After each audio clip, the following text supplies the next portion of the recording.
What's up guys, Agent here again with another PTS video, and today we're going to be comparing the Maelstrom Dual Wield with two 5-piece sets compared to your typical Monster Helm set. So basically we're taking a look at whether the Maelstrom set is stronger than a Monster Helm set here.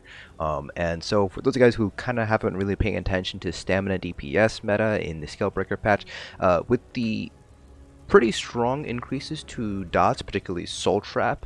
The Maelstrom Dual Wield has been making a bit of a comeback. The Maelstrom build itself has, in elsewhere and previous iterations, hasn't really been the best sort of setup to build for. However, with Scalebreaker, again, these changes with the dots has made the Maelstrom Dual Wield a very potent front bar set here. And so a lot of builds that I've been seeing, again, the Scalebreaker patch has not been released yet, so I'm not making any builds, but we are not anticipating any sort of major changes from moving forward. So a lot of people who main stamina DPS are really kind of focusing in on whether the Maelstrom Dual Wield is going to be stronger than using your typical Monster Helm set. So for this, I basically took a look at two potential Monster Helms, Maarselok and Velidreth, and I compared it to the Maelstrom Dual Wield front bar.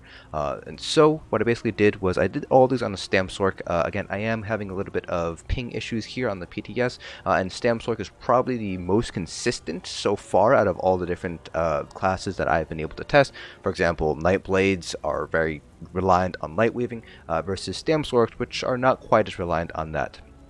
So I did all my tests on the Stamsork, and here are these setups. So for the Monster Helm sets, I have the Monster Helm, and then my body set was Reliquin, and then the second set was Laquestes, and I used one axe, one dagger, sharpened and precise here on the front bar.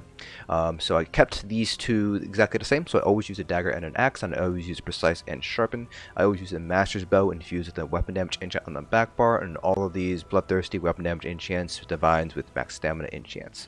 Then I basically swapped out Velidreth for Maarselok. And for the Maelstrom setup, I used the Maelstrom as the front bar set. Then I had Laquestes, Help, and Shoulders here. So pretty much kept the two sets always the same, so it's always Laquestes and Reliquin. I only basically changed out the Monster Helm for the VMA stuff here. Now, one thing I do want to point out, a pretty significant difference between running the Maelstrom Dual Wield front bar versus the Monster Helm set is the fact that with the Maelstrom Dual Wield on the front bar, you have Laquestes, the 5-piece, active at all times, so you don't need to worry about which bar you're activating your synergies on. You can activate it on the back bar, and you don't need to worry about potentially losing out on the Major Slayer uptime from Laquestes. So that is one advantage of running the Maelstrom Dual Wield front bar, which you should keep in mind as a benefit for running the Maelstrom Dual Wield. But beyond that, basically did 3 parses on the trial dummy, as you can see here, and it basically more or less averaged them all together and kind of came up with an overall conclusion, including percentage differences. So real quick, we're going to swap over to the results here in just a second. So over here, we finally have our results here. So the Maelstrom parses were on the left-hand side, Maarselok's in the center, and Velidreth is down the right-hand side. Now, one thing I do want to point out with Maarselok that I forgot to mention is the fact that Maarselok damage increases based on the number of debuffs that are on the enemy. So if you guys recall, Maarselok does a base 8,000 damage over 4 seconds every 7 seconds, and that base 8,000 is increased by 5% for every single debuff that is on the boss enemy, up to a maximum of 150%. On a solo raid W parse, we're not going to get the maximum number of debuffs, so the Maarselok proc is going to be a little bit weaker than it actually would be in raid. You're missing debuffs like Major Fracture, Major Breach, Power of Delight, Minor Fracture, Minor Breach.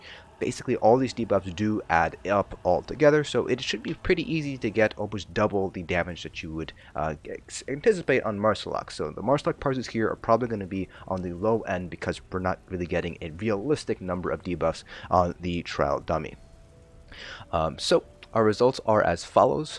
For VMA, a very consistent parses, surprisingly enough, averaging about 88.5k. Maarselok, a little bit more swingy, so 84.2k, with the highest parse being about 84.9k, just shy of 85k.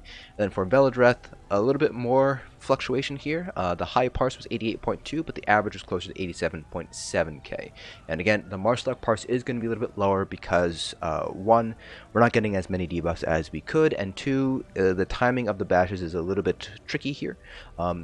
One other thing I do want to mention with the Maarselok parts is that because you're bashing in order to proc Maarselok, it's actually going to be a little bit harder on sustain. So my first parse actually was a surprise to me as how difficult it was to actually sustain it.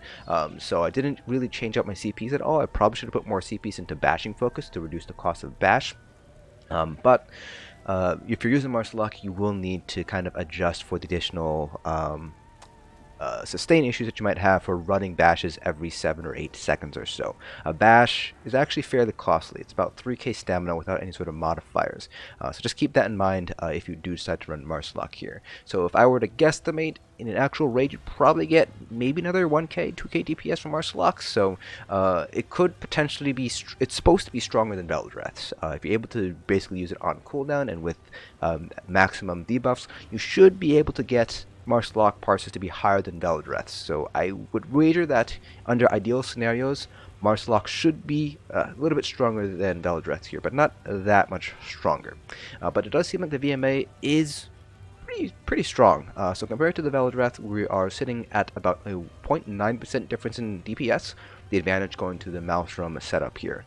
So if you guys do not have the Maelstrom weapons already as 7 DPS, I would highly recommend running through the Maelstrom Arena, especially with the Orsinium celebration coming up soon here, to get those VMA daggers and axes here. Now, that being said, the Velidreth parse is still very respectable. It's just not going to be quite as strong. And again, Maarselok should be a little bit stronger than Velidreth. So overall, both three options are looking pretty strong, but VMA is going to give you probably the best results, mostly because if you're running Maarselok, you kind of have to pay attention to bashing every 7-8 seconds to maximize your DPS.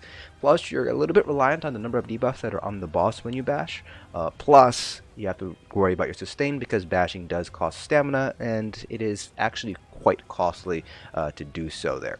The other thing with Velidreth, one con that you have to keep in mind is that they did change how Velidreth work, so you can no longer get more than 1 spore to proc on a single boss. So in the past, you'd be able to proc 2 or 3 spores on a single boss if the hitbox was large enough and you're close enough to the boss. Now you're only able to proc 1 spore. So the Velidreth parse is not going to increase in an actual raid. And so because of that, I would probably say out of these 3 options, I would recommend the Maelstrom setup most strongly here. Maarselok setup should have the potential to beat out or equal VMA, but the downsides of running Maarselok I don't think outweighs the benefits that you get from it.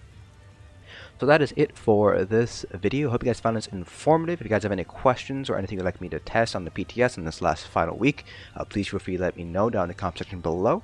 And again, hope you guys found this informative, and I'll see you guys in the next dungeon.